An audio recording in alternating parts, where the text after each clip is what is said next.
Hello friends, very good morning. अभी हम JIB CIB की बहुत सारे क्वेश्चंस डील कर चुके हैं। फ्रेंड्स, अभी हमें थ्योरेटिकल पोर्शन भी पढ़ना होगा, क्योंकि कई बार क्या होता है कि क्वेश्चंस ऐसे आ जाते हैं जो कि थ्योरी अगर जिसका डाउट्स क्लियर है तो ही आगे वो कर सकता है। तो आज हम टॉपिक के छोटा सा टॉपिक है अमोर्टाइजेशन। पहले फ्रेंड्स समझ लीजिए कि अमोर्टाइजेशन होता क्या है। अमोर्टाइजेशन बेसिकली क्या है कि जैसे अगर आपने लोन लिया है तो आपने उसको चुकाना भी तो है। तो क्या होता है कि कंपनीज वगैरह ऐसा ना हो कि उनको लोन चुकाने टाइम पे उनका प्रॉफिट अफेक्ट हो। तो इसलिए क्या करते हैं, कुछ कैलकुलेट पहले ही करके रखते हैं कि हमने इतना इतना मल्टीपल्स में ये देना है, ताकि हमारा लोन जो है पूरा क्लियर हो जाएगा। तो वो अमोर्टाइजेशन कहलाता है। देखो अब डेफिनेशन पढ़ते हैं। It refers to the charging और writing off an intangible assets cost as an operational expense over its estimated useful life. देखो जैसे अगर मान लो कोई मशीनरी ली है उन्होंने, उसके ऊपर लोन वगैरह लिया है, तो वो ये भी तो सोचेंगे कि मशीनरी से हमें जो है रिटर्न कितने साल तक आता रहेगा। तो एस्टिमेटेड यूजफुल लाइफ उसे ही बोलते हैं। ठीक है। नेक्स्ट देखिए, it refers to spreading payments over multiple periods. मतलब बहुत लंबे टाइम तक वो जो है छोटी छोटी पेमेंट्स में, जैसे ईएमआई होती है तो इस तरह से वो पे आउट करेंगे। ठीक है। नेगेटिव अमोर्टाइजेशन क्या होती है, इस पर कई बार क्वेश्चन आया। तो देखो ऐसी deferred interest negative if the payments made do not cover the interest due. जो मतलब पेमेंट्स आप रीपे कर रहे हो उससे अगर इंटरेस्ट भी पे नहीं हो रहा है तो वो क्या कहलाएगा, नेगेटिव अमोर्टाइजेशन कहलाएगा। ठीक है। अगर इसकी पीडीएफ्स वगैरह चाहिए हो तो आप व्हाट्सएप ग्रुप पे लिख सकते हैं 8279470702 पे। तो वहाँ पे आपको सारे पीडीएफ आपको ग्रुप पे भी मिल जाएंगे, और इंडिविजुअल अगर चाहिए तो वहाँ भी मिल जाएंगे।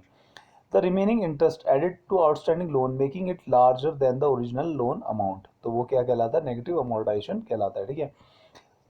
कोई भी चीज़ है वो डेप्रिशिएट तो होगी होगी। अगर मान लो कोई आप मशीन लेके आ रहे हो, आज यूजफुल है, तो वो बाद में क्या होगा आपका ये ऑब्सोलूट होगी होगी। ठीक है, क्योंकि टेक्नोलॉजी बहुत तेज़ी से चेंज होती रह रही है। ठीक है। इसलिए उसका जो एस्टिमेटेड यूजफुल लाइफ कई मशीन्स का बहुत कम होता है। ठीक है। तो वही सब इसमें एक्सप्लेन करा गया। Amortization chiefly used in the loan repayments. तो वो मैंने आपको बताई दी। ईएमआई निकालने का ये फॉर्मूला है, ये आप देख सकते हैं। अमोर्टाइजेशन निकालने का ये फॉर्मूला है। तो आप जस्ट फॉर्मूला नोट डाउन कर लो। तो ये आप न्यूमेरिकल करेंगे तो वहाँ पे आप क्लियर आउट हो जाएगा। ठीक है। नेक्स्ट टॉपिक पे आते हैं, what is GDP and how it is calculated. देखो जीडीपी कैलकुलेट करने के जो है तीन मेथड्स हैं। एक्सपेंडिचर मेथड, फैक्टर इनकम, और होता है वैल्यू ऑफ आउटपुट। ठीक है। जीडीपी बेसिकली क्या होता है कि final goods and profit services जो कि हम एक साल में प्रोड्यूस करते हैं, तो वो क्या कहलाती है, जीडीपी कहलाती है। ठीक है। ये आपको क्लियर पिक्चर मिल गया होगा, पीछे वाले में क्लियर था नहीं। अब देखिए next, GDP expenditure. GDP expenditure कैसे निकालोगे, कंजम्पशन से, government spending, investment spending, change in value of stocks और एक्सपोर्ट्स इंपोर्ट्स वगैरह से। Also known as aggregate demand. इसको एग्रीगेट डिमांड भी बोलते हैं जीडीपी एक्सपेंडिचर को। This adds up the market value of all domestic expenditures made on final goods and services in a single year. एक साल में आप जितने भी गुड्स और सर्विसेज प्रोड्यूस करते हैं तो उसका टोटल जीडीपी कहलाता है। जीडीपी फैक्टर इनकम क्या है कि income from jobs and self employment, wages and salaries, profits of private sector businesses, rent income from the ownership of land. ठीक है। जीडीपी वैल्यू ऑफ आउटपुट क्या है, value added from each of the main economic sectors. These sectors are primary sector, secondary और manufacturing and quaternary. GDP में ना चार तरह के सेक्टर में डिवाइडेड है। तो इतना ज़्यादा डीपली नहीं पूछते हैं इसको, तो इतना ही आता है, प्राइमरी, सेकेंडरी, मैन्युफैक्चरिंग और क्वार्टनरी वगैरह। ठीक है। एक इसके ऊपर भी कई बार क्वेश्चन आया, लोन्स इन 59 मिनट्स। तो ये आप वेबसाइट पे जाके चेक कर सकते हैं। तो कितना लोन मिलता है, कौन कौन से बैंक से। तो इसमें सिडबी और 5 पब्लिक सेक्टर बैंक से मिलके लोन देते हैं। तो ये 59 मिनट्स इसलिए कहा गया कि इसमें इतनी ज़्यादा फॉर्मेलिटीज़ नहीं होती हैं। आप ऑनलाइन अप्लाई करेंगे और आपको लोन जो आपका बैंक आप सेलेक्ट करेंगे वहाँ से मिल जाएगा। ठीक है। नेक्स्ट देखिए, एक ही क्वेश्चन बार बार आता है। ये पूछता है कि केवाईसी अपडेशन लो, मीडियम और हाई में कितने कितने साल बाद होती है। तो लो में 10 साल, मीडियम में 8 और हाई में 2 साल बाद। और लो का एग्जांपल है, जो जनधन खाते खुलते हैं वो लो रिस्क के अंदर आते हैं। और जो सेल्फ हेल्प ग्रुप है, जो महिलाओं का ग्रुप वाले खाते खुलते हैं, तो वो सब मीडियम रिस्क में आते हैं। और जो बुलियन बुलियन होता है, जैसे कि सुनार वगैरह, जो ज्वेलर्स वगैरह हैं, जो गोल्ड सिल्वर वगैरह में डील करते हैं, शेयर मार्केट में डील करते हैं, तो वो सब बुलियन ज्वेलर्स है। ठीक है। तो वो हाईली रिस्क होता है। देखिए आपको जैसे गोल्ड है, गोल्ड की वैल्यू बहुत ज़्यादा चेंज हो जाती है एकदम से। ठीक है। तो इसलिए वो बहुत ज़्यादा रिस्क में है। How many digits in UTR. जब हम नेफ्ट वगैरह कराते हैं तो एक नंबर, ट्रांजेक्शन नंबर मिलता है हमें, तो उसको बोलते हैं यूटीआर। तो कितने डिजिट से है वो तो आप देख सकते हैं। नेक्स्ट देखो फ्रेंड्स, फुल फॉर्म वाला क्वेश्चन है, FIMMDA की फुल फॉर्म पूछता है। तो ये fixed income money market and derivatives association of India. Swift की फुल फॉर्म पूछता है, society for world wide interbank financial telecommunication. Swift क्या है? एक तरह का IFSC कोड की तरह होता है। ये क्या करता है, पैसे इधर से उधर भेजने में हेल्प करता है, एक कंट्री से दूसरी कंट्री में। FIMMDA के बारे में पढ़ लेते हैं थोड़ा सा, कि एक वॉलंटरी बॉडी है जो कि क्या काम करती है, बॉन्ड्स, मनी और डेरिवेटिव मार्केट को रेगुलेट करती है। ये आप स्क्रीनशॉट खींच सकते हैं और अपने फ्रेंड्स से शेयर कर सकते हैं। इस नंबर पे आपको 8279470702, इस पर अगर आप व्हाट्सअप करेंगे तो आपको सारे PDF नोट्स मिल जाएंगे, चाहे वो JIB हो, CIB हो। और हम कोशिश कर रहे हैं कि आगे और भी कम्पिटेटिव एग्जाम्स हैं उसके भी हम PDF नोट्स डालते हैं। नेक्स्ट देखिए, who is the chairman of SBI। तो अभी श्री रजनीश कुमार जी हैं। तो हो सकता है आपके एग्ज़ाम टाइम तक कोई और चेंज भी हो सकते हैं, तो आपने थोड़ा सा अपडेट रहना है। कई बार क्या होता है, इस GK तरह के क्वेश्चन भी आ जाते हैं, इसे बोलते हैं हम करंट अफेयर्स इन बैंकिंग। तो वो उस तरह के भी क्वेश्चंस आ जाते हैं आपके प्रमोशन एग्जाम या JIB CIB में भी। Capital investment for running a private bank, तो कितना है, 500, आई थिंक 100 करोड़ है। एमलॉक सॉफ्टवेयर फिल्टर्स ट्रांजेक्शन, तो ये कैसी ट्रांजेक्शन को फिल्टर करता है, लो रिस्क, मीडियम और हाई रिस्क को। एमलॉक सॉफ्टवेयर आपका KYC से रिलेटेड है। Principal officer AML CFT of the bank should not be below, ये है DGM से बिलो नहीं होने चाहिए। AML CFT reviews are done on half yearly basis पे, ठीक है। फुल फॉर्म UISSD का, UISSD जो है आपका मोबाइल से रिलेटेड है, तो ये मोबाइल बैंकिंग वगैरह में यूज़ होता है, तो इसलिए इसका फुल फॉर्म आया होगा आपके एग्जाम में। तो देखेंगे, इसका फुल फॉर्म है अनस्ट्रक्चर्ड सप्लीमेंट्री सर्विसेज डाटा। अब पूछता है फुल फॉर्म ऑफ UFCE, तो ये है अनहेज्ड फॉरेन करेंसी एक्सपोजर, ये इसका फुल फॉर्म है। नेक्स्ट देखेंगे फ्रेंड्स, KYC या फ्रॉड प्रिवेंशन डे, तो ये कब मनाते हैं हम, 1 अगस्त को मनाते हैं। ये जो दिन वाले क्वेश्चन है ये बहुत इंपॉर्टेंट है।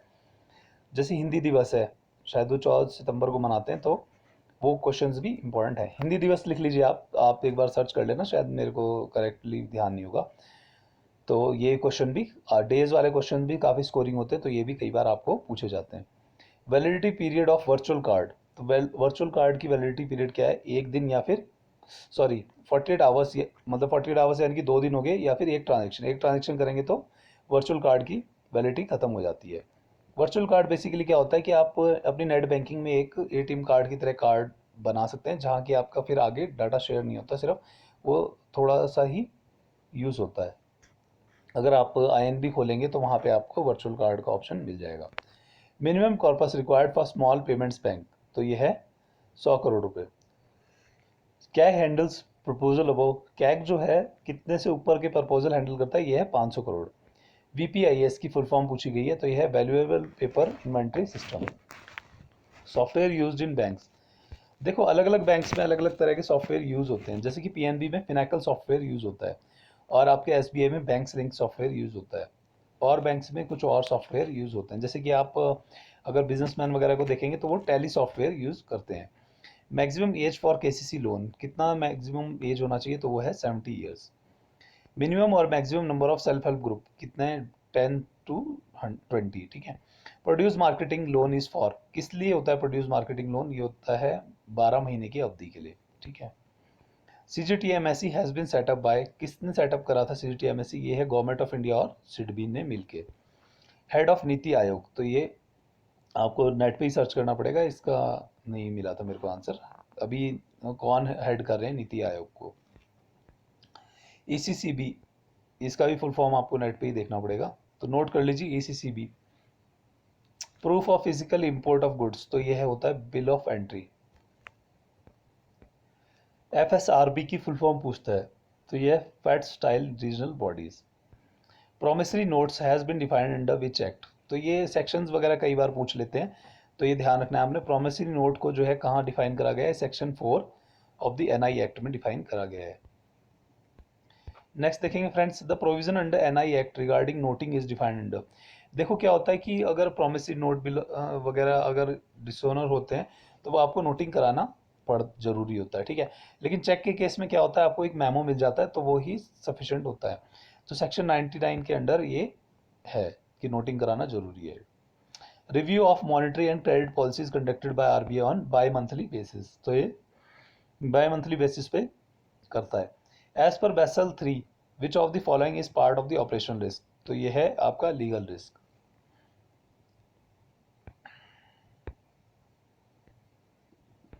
नेक्स्ट देखेंगे फुल फॉर्म है ESOP की, तो है employee stock option plan. Broad money होता है M3, financial instrument whose prices are derived from the underlying currency या derivatives या stocks। देखो ये क्वेश्चन ना बार बार आता है और हमेशा घूम फिर के यही पूछना चाहता है, तो इसमें ये ध्यान रखना कि अगर वो बोलता है कि value has been derived from anything others, तो वो क्या होगा, डेरिवेटिव्स होगा। नेक्स्ट देखो friend, which committee recommended factoring, तो कौन सी कमेटी ने फैक्टरिंग रिकमेंड करा था, तो वो था कल्याण सुंदरम कमेटी ने। Ways and means advances of the central government are payable within a period of, तो वेज और मीन्स कब जो एडवांसेस होते हैं वो कब तक पेबल होने चाहिए, तो वो 10 डेज की उसका पीरियड होता है, 10 दिन के लिए उधार मिलता है वो वेज एंड एडवांसेस। वो कौन लेता है, सेंट्रल गवर्नमेंट को मिलता है।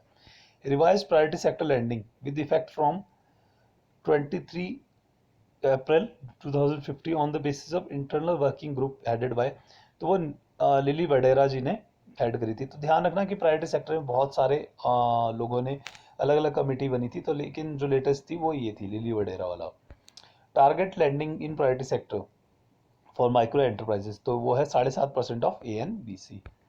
नेक्स्ट देखेंगे friend, which is not the part of money laundering. Money laundering में क्या होता है कि इलीगल मनी आप लेके आते हैं और लीगल कर देते हैं उसको, कैसे, मनी म्यूल्स की हेल्प से या कुछ और तरीक़ों से। तो इन सब में लेयरिंग, इंटीग्रेशन और प्लेसमेंट, ये 3 ऑप्शन है।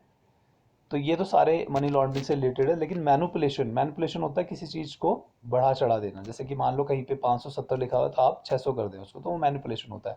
तो वो मनी लॉन्ड्रिंग के केस में होता नहीं है। नेक्स्ट देखिए फ्रेंड्स, क्या कहता है कि BSBD अकाउंट में number of deposit allowed per month. देखो फ्रेंड्स, जल्दीबाजी में कभी भी कंफ्यूज मत होना। जनधन जो खाते हैं BSBD अकाउंट, इनमें आप 4 बार विड्रॉ कर सकते हैं एक महीने में, उससे ज़्यादा नहीं करने देगा। 10,000 रुपये महीना या फिर 4 बार, ठीक है। तो और इसमें जमा करने की कोई लिमिट नहीं है, आप चाहे रोज भी इसमें जमा कर सकते हैं, ठीक है। Which type of charge created on land and building, तो किस तरह का चार्ज लगाया गया है लैंड और बिल्डिंग के ऊपर, तो वो है mortgage. Type of charge in case of stocks of security, तो वो होता है हाइपोथिकेशन। थोड़ा सा इसको एनलार्ज करके लिख लेना, हाइपोथिकेशन होता है वो। Charge in LIC policy, LIC policy में कैसा चार्ज होगा, तो वो होगा असाइनमेंट। फ्रेंड्स, ये वीडियो बहुत ज़्यादा लंबी हो जाएगी, ये 95 पेजेस हैं इस तरह के, तो कोशिश करते हैं इसको यहीं थोड़ा सा वाइंड अप करते हैं। तो और दूसरी वीडियो में हम लोग मिलेंगे। Thank you, have a nice day, bye.